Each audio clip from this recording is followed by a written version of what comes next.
স্বাগতম, নমস্কার। মহালয়ার পুণ্যতিথি এবং আমাদের যেমন পূর্বপুরুষদের জলদান, পিতৃপুরুষদের এবং তার সঙ্গে সঙ্গে দেবীপক্ষের আগমন, এমন একটা শুভ মুহূর্তে আমরা এমন একজনকে সঙ্গে পেয়েছি, তার বিবরণটা একটু দিতে হবে।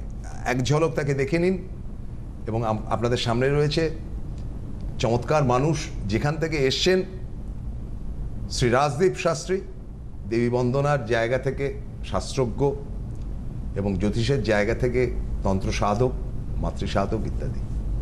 তো এগুলো তো সাধারণত আমরা প্রত্যেক জ্যোতিষের ক্ষেত্রেই বলে থাকি, কিন্তু সেটা কথা না। এর একটা বৈশিষ্ট্য আছে এই শ্রী রাজদীপের। তিনি থাকেন জলপাইগুড়ি শহরে এবং জলপাইগুড়ি শহরের এমন একটা জায়গায় থাকেন যার একদিকে হিমালয় পাহাড়। হিমালয় পাহাড় মানে দার্জিলিংয়ে যাওয়া নয়, সুবিশাল হিমালয় পাহাড়। পাহাড়ের পাদদেশে পর পর পর পর সবুজ হয়ে রয়েছে একেবারে চা বাগান। চমৎকার তার দৃশ্য। এবং তারই পাশে এখন 4 লেন হয়ে গেছে, ওপাশেই হাইকোর্ট একটা হয়েছে, হাইকোর্টের একটা অংশ, এবং তারই সামনে তার বাড়ি। এবং এই যে অঞ্চলটা, এই যে ডুয়ার্স অঞ্চল, একে টিপিক্যাল ডুয়ার্স অঞ্চল বলে। এই জলপাইগুড়ির আগে পরে সমস্ত জঙ্গল, হিংস্র জানোয়াররা সব থাকে, তাদেরকে দেখবার জন্য সমস্ত ট্যুরিস্ট স্পট পর্যন্ত হয়েছে। কিন্তু কি জানেন, আমি ব্যক্তিগতভাবে দেখেছি যে এই ডুয়ার্স অঞ্চল, তার মধ্যে জলপাইগুড়ি তো একটা মস্ত বড় জায়গা নিয়ে রয়েছে। এখানকার মানুষেরা ভীষণ ভালো, অসম্ভব সামাজিক, এবং আপনি যদি তার বাড়িতে কোনো সময় যান, আপনাকে একেবারে পেট ভরে ভাত খাইয়ে ছাড়বে। মনের দিক থেকে সরল, সোজা, ভদ্র। আমি অন্য কোনো ডিস্ট্রিক্টের মানুষকে খাটো করছি না, কিন্তু আমার মনে হয়েছে যেটা, যে ডুয়ার্স অঞ্চলের মানুষের হৃদয়টা বিরাট। আপনি একেবারে নিশ্চিন্তে নিঃশ্বাস নিতে পারেন, তাতে অক্সিজেন একদম ভরপুর থাকবে। পাহাড়, পাহাড়ের কোলে, এবং তার পাশে চা বাগান, তার পাশে শ্রী রাজদীপ। এমন একটা চমৎকার জায়গা থেকে আপনার মানসিকতাটাও তো সেভাবেই তৈরি হয়েছে, তাই না? চেষ্টা করেছি তারা মায়ের গায়ে প্রথমেই আপনাকে নমস্কার জানাই, এবং আমার পিতামাতার চরণে প্রণাম জানাই, এবং আমার আরাধ্য দেবী মা তারার চরণে প্রণাম জানিয়ে আজকের অনুষ্ঠান শুরু করছি। এই যে আপনি এই যে একটা চমৎকার জায়গা, এবং সেখানকার সব মানুষকে আমার ভাল লাগে। হ্যাঁ, তার মধ্যে তো আপনি পড়ছেন, সবই মা তারার কৃপা। আর এই শাস্ত্ররা নিয়ে বহু বছর থেকে চর্চা করেছি। হ্যাঁ, এবং আমি আমার যে গুরু, তাদের কাছ থেকে আমি প্রচুর কিছু শিখেছি, এবং মানুষ দেখার অভিজ্ঞতা। সবচেয়ে বড় কথা হচ্ছে, আমি ছোটোবেলা থেকেই প্রচুর মানুষের হস্তরেখা এবং জন্মকুণ্ডলী বিচার করেছি। এবং তার পাশাপাশি কিন্তু একটা ব্যাপার আছে, যেটা আমি এতদিন প্রোগ্রামেও বলেছি বারবার, যে আমি ওই জনপ্রিয় একটা অ্যাপ্লিকেশানে ছিলাম, যেটা নাম বলছি না। সেই অ্যাপ্লিকেশানের মাধ্যমে গোটা ভারতবর্ষের লোককেই মোটামুটি আমি, মানে অনেক লোককেই দেখেছি যারা একটা জনপ্রিয় অ্যাপ্লিকেশান। তো এই যে মানুষ দেখার অভিজ্ঞতা এবং দীর্ঘ বছর ধরে মানুষের পাশে থাকা, সেখান থেকেই আমার অভিজ্ঞতা, এবং তার নিরিখেই মানুষের জীবনে একটা, মানে আমি একটা বিষয় সবাইকে বলতে চাই। না, আপনি যে এই যে একটা চমৎকার জায়গায় থেকেছেন, সেখানকার মানুষগুলো ভালো, আপনিও তো তার একটা পার্ট। হ্যাঁ, সেটা তো একটা অংশই। আপনার পিতা মাতা, পূর্বপুরুষের একটা বড় অংশ, বড় অংশ, সেটার একটা ভালোত্ব দিক আপনার মধ্যে আছে। হ্যাঁ, অবশ্যই অবশ্যই সেই দিকটা তো অবশ্যই রয়েছে। হ্যাঁ, পড়াশোনার পাশাপাশি আমি শাস্ত্র বিষয় নিয়ে আমার ছোটবেলার থেকে একটা নজর ছিল, যে এই মানুষের সেবা করা, এই জ্যোতিষশাস্ত্রের মাধ্যমে এমন একটা পৃথিবীতে এমন একটা শাস্ত্র যে মানুষের আগামী ভবিষ্যৎ সম্বন্ধে কিছুটা অন্ততপক্ষে বলে দিতে পারে, দিক নির্ণয় করে দিতে পারে। এই জ্যোতিষশাস্ত্রের মাধ্যমে মানুষের জীবনে একটা দিগন্ত উন্মোচন হয়। এবং আরেকটা কথা আমি বলে রাখি, এই যে মহালয়ার যে কালখণ্ডটায় আজকের সময়টা অনেকেই তর্পণ করেছেন, তারপরে তার পাশাপাশি যারা এই যে সামনে প্রথমা, দ্বিতীয়া, তৃতীয়া, চতুর্থী, পঞ্চমী, ষষ্ঠী, সপ্তমী, অষ্টমী, নবমী, দশমী, এই যে দেবীপক্ষের সময় মানুষের জীবনে কি কি কাজ করলে তার জীবনে খুব সুন্দর রেজাল্ট পাওয়া যায়, তাই নিয়ে এত বছর ধরে আমি বিভিন্ন উপাচার মানুষকে দিয়েছি, এবং সেই উপাচারগুলো মানুষ করে করে আজকে কিন্তু মানুষ কিন্তু সফলতার জায়গায় এসেছেন, এবং তার পরিপ্রেক্ষিতেই কিন্তু মানুষ আমার কাছে আসেন। এবং এবং যে সেটা লাইভ অনুষ্ঠানেই হোক বা সেটা হচ্ছে সেটা তার ডেট অফ বার্থ দিয়ে এবং জন্মকুণ্ডলী বিচার করে, সেটা তার মুহূর্ত গণনা করে, বিভিন্ন পদ্ধতি, জ্যোতিষশাস্ত্রের যে সনাতনী জ্যোতিষশাস্ত্র, তার সাথে সাথে হস্তরেখা বিচার, এর মাধ্যমে কিন্তু মানুষকে একটা সঠিক রাস্তা কিন্তু আমি দেখিয়ে দিতে পারি, এবং চেষ্টা করি, সবসময় চেষ্টা করে যাই তাকে একটা সঠিক ওয়েতে তার জীবনে একটা সুন্দর একটা দিগন্ত যাতে আসে, সে সঠিক রাস্তা পায়। যেমন একটা উদাহরণ দিচ্ছি, একটা ছোট শিশু এলো, সে কোন পড়াশোনাটা কিভাবে করবে, এবং তার বাবা মার প্রশ্ন থাকে সে সায়েন্স নিয়ে যাবে না আর্টস নিয়ে যাবে। একটা ভুল লাইনে যদি চলে যায় সেক্ষেত্রে তো তার মানে ট্র্যাকটা ভুল হয়ে গেল। হ্যাঁ, তো এই জায়গাটায় দাঁড়িয়ে কি করে সেই জায়গাটা ঠিক হবে, কি সে সঠিক রাস্তায় থাকবে। এবং আবার অনেক ক্ষেত্রে বিবাহিত জীবনে দেখা যায় যে একটা ভুল পার্টনার তার জীবনটা নষ্ট করে দিতে পারে। তখন আমি কিন্তু সেই জায়গায় বিচার করে দেখি যে তার জীবনে আগত সমস্যাগুলি কি রয়েছে, এবং তার পার্টনার যেটা তৈরি হচ্ছে সেটা কেমন হবে, ভবিষ্যতে তার জীবন কিভাবে এগোবে, এর বিষয়ে কিন্তু আমার সবসময় একটা লক্ষ্য থাকে, মানুষকে সবসময় সঠিক বিষয় উপস্থাপন করা। এবং আমি একটা বইও লিখেছি, হ্যাঁ, যেটা হস্তরেখায় জীবন জ্যোতিষ, অনেকেই পেয়েছেন। হ্যাঁ, এবং ব্যাপারটা হচ্ছে যে আমি সার্বিকভাবে চেষ্টা করি মানুষের কাছে পৌঁছে যাওয়া, এবং মানুষের সবসময় ফোন ধরা। মানুষ 24 ঘন্টায়, মানুষ যখনই কোনো একটা সমস্যায় পড়ুক না কেন, আমায় কিন্তু শুধুমাত্র আমার কাছে এলেন, পয়সা খরচা করে রেমেডি নিয়ে নিলেন, তা কিন্তু নয়। আমি কিন্তু তার পাশে সবসময় থাকার চেষ্টা করি, এবং অনেকেই জানেন যে আমি 24 ঘন্টা আমার মোবাইল খোলা থাকে।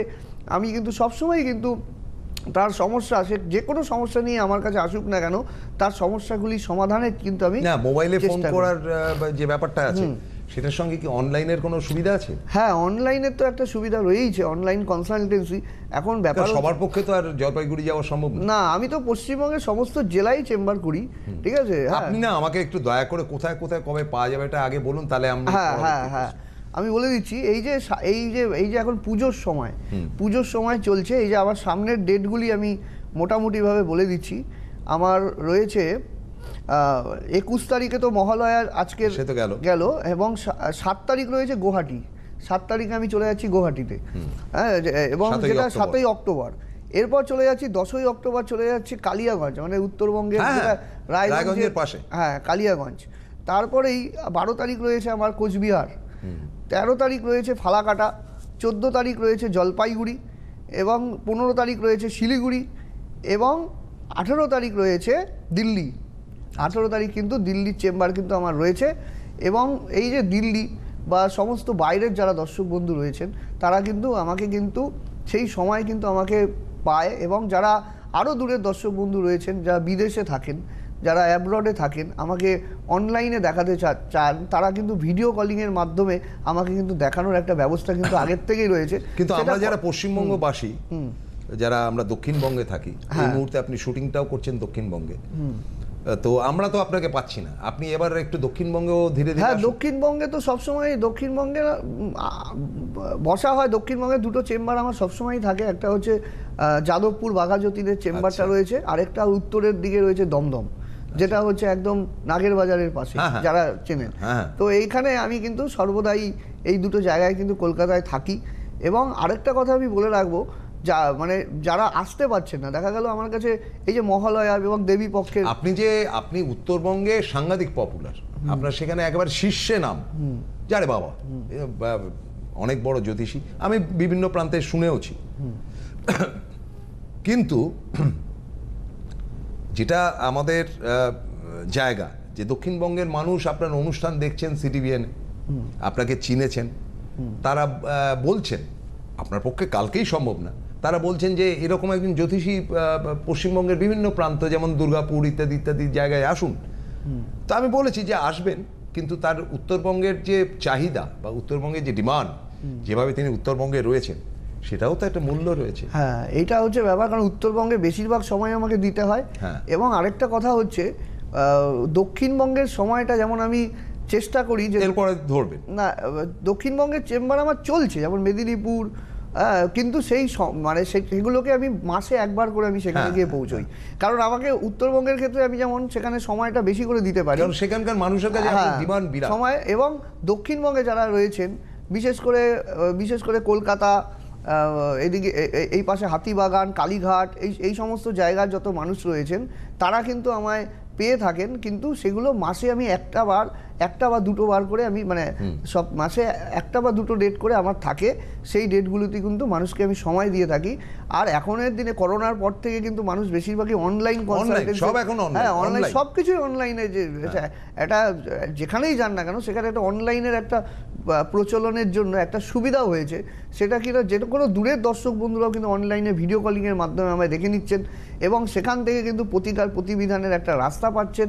আবার তার পাশাপাশি কিন্তু আমার টিমও রয়েছে, তারা কিন্তু সেখানে কিন্তু পৌঁছে যাচ্ছে সেই সমস্ত জিনিসগুলো, যে প্রতিকার প্রতিবিধানগুলো আমি করছি তারাপীঠে বসে, হ্যাঁ তারাপীঠে বসে যে কাজগুলো করছি সেগুলো কিন্তু মানুষের কাছে পৌঁছে যাচ্ছে। এই যে সামনে আবার আগরতলায় গুয়াহাটির চেম্বারটা রয়েছে, হ্যাঁ গুয়াহাটির যে ডেটটা রয়েছে সেখানে আবার কামাখ্যায় হোমযজ্ঞের ব্যবস্থা রয়েছে। এই যে সময়গুলো মানুষের যে অশুভ সময়গুলো, এই যে মহালয়া বা দুর্গাপূজার যে কালখণ্ডটা চলছে, এই কালখণ্ডে দাঁড়িয়ে এই যে মানে দেবীপক্ষের সূচনা মানে কি, মানে অশুভ দোষের বিনাশ, শুভ শক্তির উন্মোচন। এই শুভ শক্তির উন্মোচনের সময়ই কিন্তু মানুষের জীবনে আগত নানা সমস্যার সমাধানের জন্য আমি কিন্তু সদা তৎপর থাকি এবং চেষ্টা করি মানুষের কাজ করার। এখানে আমার একটা প্রশ্ন, এই যে অশুভ সময় যেটাকে বলে পিতৃপক্ষ, অশুভ সময় বিদায় নেবে এবং শুভ সময় তো আজ থেকে, যাই হোক ঠিক আছে, আমি জেনারেলাইজ করছি। এই যে শুভ সময়টা আগত হলো একটা কালী পুজোর মাধ্যমে তো, এবং সেটা সম্পূর্ণ তন্ত্রমতে, এবং তারপর থেকে এই তন্ত্রমতটা কিন্তু চলবে চলবে চলবে চলবে, সেই দীপান্বিতা কেন আমি জগদ্ধাত্রী পুজো অবধি ধরছি। হ্যাঁ, তো এই যে দীর্ঘ সময় একটা তন্ত্র মতের মধ্যে পশ্চিমবঙ্গ বলুন, ভারতবর্ষ বলুন, বিশ্ব বলুন রয়েছে, তো এই সময়টা কাজ করালে কতটা উপকার হবে অন্য সময়ের থেকে, কারণ এটা লং টার্মে এটা তন্ত্র মত চলছে। হ্যাঁ, এই যে লং টার্মের ব্যাপারটা, এই যে দেবীপক্ষের সূচনা, এই যে সূচনা মহিষমর্দিনী মা দুর্গার আবির্ভাব তিথি, হ্যাঁ এই সময়টা যারা পিতৃপুরুষের তর্পণ করার পর থেকে যে শুরু হয়, এই সময়টা এতটাই ইম্পর্টেন্ট যে এই সময়ের প্রত্যেকটা দিনই কিন্তু খুব গুরুত্বপূর্ণ, প্রত্যেকটা দিনই গুরুত্বপূর্ণ, হ্যাঁ প্রত্যেকটা ঘন্টা গুরুত্বপূর্ণ, এবং এই সময়ে গ্রহদোষ খণ্ডনের একটা অব্যর্থ মানে রেজাল্ট কিন্তু পাওয়া যায়। সেটা যে কোনো সমস্যার ক্ষেত্রে হোক, আমি দীর্ঘ বছর ধরে চেষ্টা করে যাচ্ছি মানুষের সেই সমস্ত সমস্যার সমাধান, তারা লাইভে ফোন করে বলেন যে আপনার কাছ থেকে উপকার নিয়ে, গতকালকেও বলেছেন আমাকে একজন ফোন করে যে স্যার আপনি 1 বছর আগে আপনার কাছে গেছিলাম কিন্তু আমি খুব ভালো আছি, আমার বিবাহিত জীবনের সমস্যার সমাধান হয়ে গেছে বর্ধমান থেকে। তো এরকম বিভিন্ন রকম মানুষ আমায় ফোন করতেই থাকেন, মানুষ জানতে চান, এবং মানুষের জন্য আমি একটা কথাই বলবো যে এই যে দুর্গাপূজা, এই যে মহালয়া, এই যে দীপান্বিতা অমাবস্যা, এই সময় কিন্তু গ্রহযোগের খণ্ডনের জন্য বিশেষ করে পিতৃদোষ যাদের থাকে, পিতৃদোষ থাকলে, পিতৃদোষের যেমন রবি শনি 20 যোগ, এই যোগগুলো যদি থাকে, রবি কেতু গ্রহণ দোষ থাকে, তবে পিতৃকুলের একটা আশীর্বাদ নেওয়ার কিন্তু এই সময় শুভ সময়, এবং এই সময় যদি সেই জায়গার থেকে দাঁড়িয়ে মানুষের জীবনে যদি সমস্যাগুলি সমাধান করা যায়, সেক্ষেত্রে কিন্তু তার রেজাল্ট খুব ভালো আসে। এটাই হচ্ছে ব্যাপার। তো ফলত ধরুন একটা অমাবস্যা থেকে আরেকটা অমাবস্যাই আমি ধরছি, হ্যাঁ এই অমাবস্যা থেকে অমাবস্যাতে কম পুজো না, এখন তো যেটা হয়ে গেছে, এখন মুখ্যমন্ত্রী আজ থেকে ফিতে কাটবেন, তো ফলে পুজোর একটা আবহনী বার্তা স্টার্টেড, এবং এটা আমি অন্যায়ও দেখি না। কেন দেখি না, তার কারণটা হচ্ছে দেখুন, আজকে গণেশ পুজো যেটা বম্বেতে হয় বা মহারাষ্ট্রে যেটা হয় সেটা 13 দিন ধরে হয়, তা আমরা দুর্গাপুজো 10 দিন 12 দিন করতে তো করতেই পারি। হ্যাঁ অবশ্যই, অফিস কাছারিও করবো, দুর্গাপুজো থাকবে, আবার সেটা ওই 4 দিন আমরা সেটা আমরা করতে পারি।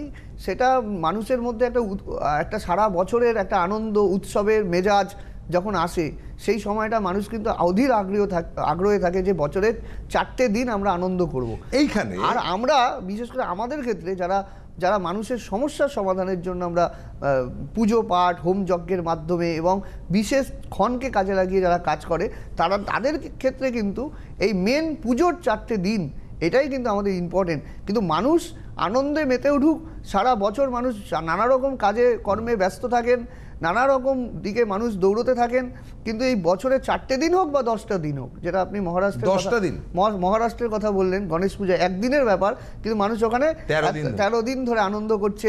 হ্যাঁ, সেখানে জাতি ধর্ম বর্ণ নির্বিশেষে প্রত্যেকটা মানুষ কিন্তু সেই উৎসবে সামিল হচ্ছে। সেখানে হিন্দু, মুসলিম, শিখ, খ্রিস্টান কেউ বাদ নেই, সালমান খানের বাড়িতে পুজো হয়, কেউ বাদ নেই। এই যে এইসব দেখে একটা মানুষের মধ্যে যে ধর্মের প্রতি আস্থা এবং ভালোবাসা, মানুষকে একাত্ম করে চলা, এটাই কিন্তু বড় ব্যাপার। আচ্ছা, এখানে আপনার অভিজ্ঞতা কিরকম বলে? মানে ধরুন 12 মাসে আপনার কাছে প্রচুর লোক আসেন এবং তার থেকেও বেশি অনলাইনে দেখান। হ্যাঁ হ্যাঁ, আপনার কাছে যদি প্রত্যেকদিন 20 জন আসে, তাহলে অনলাইনে অন্তত 40 জন আপনার সঙ্গে যোগাযোগ। একদম একদম একদম। তো আপনি সারাদিনই ব্যস্ত থাকেন একদম, এবং কর্মব্যস্ত, মানে এমন নয় যে আপনি হিল স্টেশনে গিয়ে আরাম করে আসলেন, সেই সময়টাও পান না, খুব কম সময় পাওয়া যায়, খুব পানি না, যেটা শুনেছেন। তো আমার কথাটা হচ্ছে যে আজ থেকে শুরু করে আমি কালী পুজো অবধি এই পাক্কা একটা মাস সব দিনগুলোই কিন্তু আমার কাছে গ্রহণীয়। এবং তাতে আপনি যজ্ঞ মাধ্যমে করুন, তন্ত্র মাধ্যমে করুন, পুজো পাঠ করুন, সেটা তো সাধারণ মানুষের পক্ষে করা সম্ভব না। অথচ দেখুন আজকের দিনে সমস্যা সংকুল ব্যাপারটা হচ্ছে গিয়ে টাকা, ঘরে ঘরে। হ্যাঁ, টাকা। হ্যাঁ হ্যাঁ, আরে ছেলের ভবিষ্যৎ কি হবে? টাকা। মেয়ের বিয়ে দিয়ে হবে টাকা। ছেলের চাকরি হচ্ছে না কেন? টাকা। ছেলের ব্যবসা জমছে না কেন? টাকা। টাকা ছাড়া আজকে সবকিছু অচল। অর্থাৎ এই যে অর্থ রোজগারের যে জায়গা, সেটা এই 2025 অর্থাৎ এই মঙ্গলের বর্ষা অত্যন্ত খারাপ। মানে মঙ্গলের বছর এতটাই খারাপ, চারদিকে যেভাবে দেখা যাচ্ছে, নেপালে গন্ডগোল, হ্যাঁ, অর্থনৈতিক অবস্থা ধস নেমে যাচ্ছে। নেপালে কি পর পর, হ্যাঁ, বাংলাদেশে গন্ডগোল, পাকিস্তানে গন্ডগোল। তারপরে আমাদের আরেকটা কথা আমি বলি, এই যে গ্রহণটা কিছুদিন আগে গেল, চন্দ্রগ্রহণ নিয়ে আমি এপিসোড করে গেছিলাম। হ্যাঁ, ব্লাড মুন, যেটা আমি করে গেছিলাম এপিসোডটা, অনেকেই দেখেছেন, এই সিটিভিএনেই করে গেছি। তো এখানে আমি একটা কথাই বলবো, এই যে সময়টা মঙ্গলের বছর, চারদিকে অ্যাক্সিডেন্ট, এদিকে বিমান দুর্ঘটনার থেকে শুরু করে নানা রকম কিছু ঘটছে। এই যে চারদিকে যে সন্ত্রাস, একটা অরাজকতা সৃষ্টি হচ্ছে, অ্যাক্সিডেন্টাল প্রবণতা, বিভিন্ন কিছু ঘটে চলেছে এই মঙ্গলের বছর। মঙ্গলকে মঙ্গলদায়ী করতে হবে, মঙ্গলকে অমঙ্গলের দিকে ঠেলে দিলে হবে না। মঙ্গল কি করে মানুষের জীবনে মঙ্গল সাধন হবে, এবং এই মঙ্গল সাধনের জন্য সঠিক পদ্ধতি হচ্ছে বিশেষ বিশেষ তিথি নক্ষত্র যোগ, যেমন মহালয়া। হ্যাঁ, এর আগে আমরা আপনি তো বললেন যে এই মাসটা পুরোটাই খুব ভালো তিথি, আলাদা তিথি বলে আর আমি কেন, ধরুন আমার পক্ষে মহালয়া সম্ভব হলো না, ধরুন আমার পক্ষে কালী পুজো সম্ভব হলো, ধরুন কালী পুজোর থেকেও বড় কথা যে দুর্গাপুজোর 4 দিন ভাই আমি আনন্দ করবো, আমি না সেক্ষেত্রে যাই করি না কেন, আপনার ফোন লাইন খোলা রয়েছে, আপনি অনলাইন খোলা রয়েছে, আমি তো বাড়িতে বসেও করতে পারি ব্যাপারটা। হ্যাঁ, বাড়িতে বসেও মানুষকে আমি একটা কথা সুযোগ আমি সবাইকেই দিয়ে থাকি, যে অনলাইনের মাধ্যমে কিন্তু সেই কাজটা মানুষ কিন্তু করতে পারে, করবে বিশেষ বিশেষ তিথিতে। আরেকটা কথা বলি, আমি কিন্তু মানে সামনে বসিয়ে, এবং আমার যে টিম রয়েছে, আমি যেভাবে কাজ করি, আমার যে যারা আমার সাথে যারা পুজো পাঠের সাথে যুক্ত যারা রয়েছে, তারা কিন্তু তাদেরকে আবার একটা সময়, সবসময় তো মানুষ ব্যস্ত না, পুজোর 4 দিন পরে সে হয়তো ফ্রি হয়ে গেল, কিন্তু এরপরে যে তিথি নক্ষত্র যোগকে তাকে কিন্তু নিয়ে এসে তার সময় আমার সময় ম্যাচ করিয়ে, বা তাকে বলে যে এই সময়টা তার জন্য ভালো, এবং সেই তিথি নক্ষত্র যোগের গুরুত্ব মেনে, যেমন জন্মাষ্টমী তিথি এবং শ্রাবণ মাসের শেষ শনিবার তারাপীঠে হোমযজ্ঞ করেছি, প্রচুর লোক এসেছে, হ্যাঁ, বিশাল ভিড় হয়েছে। এবং এই রকম বিশেষ বিশেষ যোগে আমি কিন্তু মানুষকে ডেকে নিই, এবং তারাপীঠ ধামে বসে বা অথবা কামাখ্যা ধামে বসে বিশেষ বিশেষ জায়গায় কিন্তু সে শাস্ত্র মতে এবং পবিত্র বেদমন্ত্র উচ্চারণের মাধ্যমে মানুষের কিন্তু সমস্যার সমাধানের কিন্তু নিরন্তর প্রয়াস কিন্তু আমার চলে। না, এটা শুভ দিক, এটা তো আমরা জানতে পারছি, এবং সেটা পরবর্তীতে আমাদের যারা দর্শক বন্ধু রয়েছেন, অন্তত ছুটির মেজাজে তারা রয়েছেন, তো কাজেই তাদের কাছে এটা আমোদের ব্যাপার। কিন্তু আমি আরও কতগুলো ব্যাপার বলছি, যে এই যে অর্থ রোজগার করা বা আমার কিছু চাহিদা, আমাদের তো হিন্দু ধর্মের, যেটা আমরা যারা হিন্দু তারা ঠাকুরের কাছে গিয়ে নমস্কার করে চাই, কিছু না কিছু চাই মানুষ, কিন্তু আমরা তাকে হয়তো ওই 2টো ফল, 4টে নারকেল, 10টা টাকা কিংবা লাখ টাকা তাকে দিচ্ছি, কিন্তু পরিবর্তে আমি চাইছি, মানে আমরা কিন্তু কোথাও একটা নিজেদের চাহিদা, এটা সেলফিশনেস, কিন্তু প্রত্যেকেই আমাদের কিন্তু চাহিদা থাকে, ভাই আমার একটু ভালো করো, এটা অপরাধ না, কারণ আমাদের জীবন একটাই, পরের জন্মে কি হয়ে জন্মাবো তো আমি থাকছি না। ফলে এই একটা জন্মের মধ্যে আমরা ভালো কাজ মন্দ কাজ সব মিলিয়ে করি।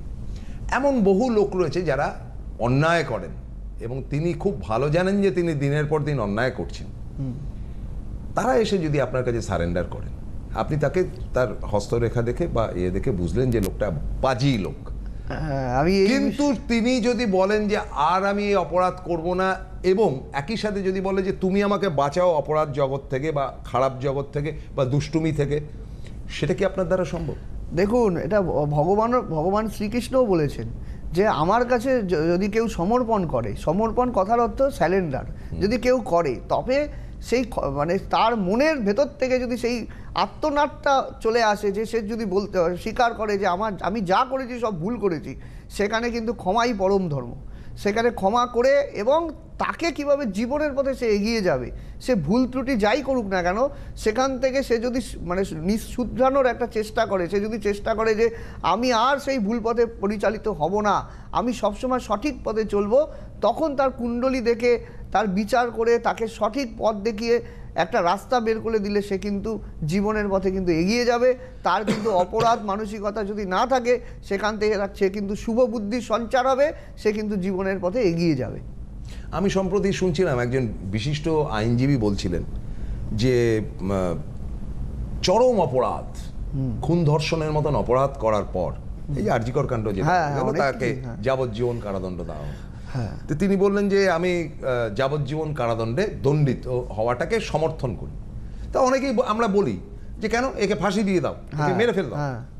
তিনি বললেন যে দুটো জিনিস, একটা হচ্ছে যে সে বাকি জীবনটা জেলখানায় থাকবে, তার মধ্যে যে অপরাধ বোধটা তৈরি হয়েছে তার থেকে তার মানসিক পরিবর্তন হবে, অথবা সে নিজের সঙ্গে নিজে কুড়ে কুড়ে খাবে। মানে দুটোই খারাপ, দুটোই খারাপ দিক। কারণ আমার যদি সংশোধন হয়, এখন তো আর জেলখানা বলেন, এখন সংশোধনাগার বলে। তো আমার কথাটা হচ্ছে যে এ তো ধরা পড়লো না, হয় অপরাধ মেনে নিলাম। এমন অনেক অপরাধ রয়েছে যেটা হয়তো এরকম ধরনের গড়িত অপরাধ না, আমি আমার আন্ডারে কাজ করা লোকের সঙ্গে অপরাধ করছি, বা আমি আমার মালিককে ঠকাচ্ছি, বা আমি আমার ছাত্রদের ঠকাচ্ছি, বা আমি ছাত্র হিসেবে শিক্ষককে মিথ্যা কথা বলছি, বা আমি যে অফিসে চাকরি করছি সেখান থেকে পয়সা নিচ্ছি, ঘুষ খাচ্ছি, তোলাবাজি করছি, এই যে নানান রকম অপরাধ, তো বলার কিছু নেই। তার হঠাৎ মনে হতে পারে, বা তার বাড়ির কারুর মনে হতে পারে, বা যদি মনেও না হয়, আমি এখান থেকে মনে করিয়ে দিচ্ছি, নিজেদেরকে পরিবর্তন করো, পরিবর্তন করে বাকি জীবনটা আনন্দে থাকো এবং নিজের কাছে নিজে স্বচ্ছ থাকো, আয়নার সামনে দাঁড়িয়ে যেতে আঙুল দিয়ে বলতে পারো এই লোকটা ভদ্রলোক, সৎ মানুষ। সেই জায়গাটা কি আপনি তৈরি করতে পারবেন? হ্যাঁ, এটা একটা খুব কঠিন কাজ, কিন্তু এই কাজের আমি একটা কথাই বলবো, কেউ মানে মানুষ যখন মানে তার মধ্যে যদি সেই জিনিসটা থাকে, অপরাধ বোধটা যদি জন্ম নেয় যে আমি যা করেছি ভুল করেছি, আমার এখন ক্ষমা, স্যালেন্ডার, পুরোপুরি স্যালেন্ডার।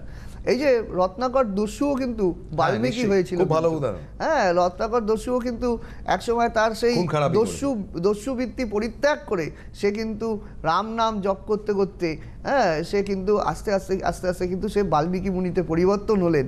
এই ঘটনাটা কিন্তু সমাজের ক্ষেত্রেও ঘটে, অনেক অসাধু ব্যক্তি কিন্তু পরবর্তীকালে সৎ হয়ে গেছেন, কিন্তু তার মধ্যে সেই যোগটা থাকা প্রয়োজন।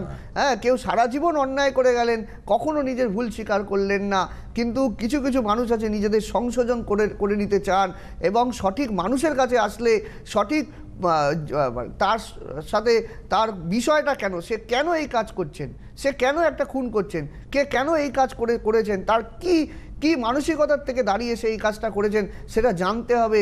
তার সাথে সাথে সহানুভূতিশীল হতে হবে, শুধু সহানুভূতিশীল নয়, তাকে বোঝাতে হবে তার এই পথটা ভালো নয়, তার অন্যায়ের পথ, এবং সেই পথের থেকে তাকে কি করে বেরিয়ে আসলে সে জীবনের পথে এগিয়ে চলবে, তার কথাই কিন্তু একজন সঠিক পরামর্শদাতা, সঠিক জ্যোতিষী, সঠিক অ্যাস্ট্রোলজার আপনাকে কিন্তু যাই বলুন না কেন করে দিতে পারে, বলে দিতে পারে। আর যে লোকটা সারা জীবন ভালো মানুষ হওয়া সত্ত্বেও ঠকছেন, তাদের ক্ষেত্রে আমি অবশ্য এই রকম ধরনের একটা প্রশ্ন রেখে আজকে অনুষ্ঠানটা শেষ করতে হবে।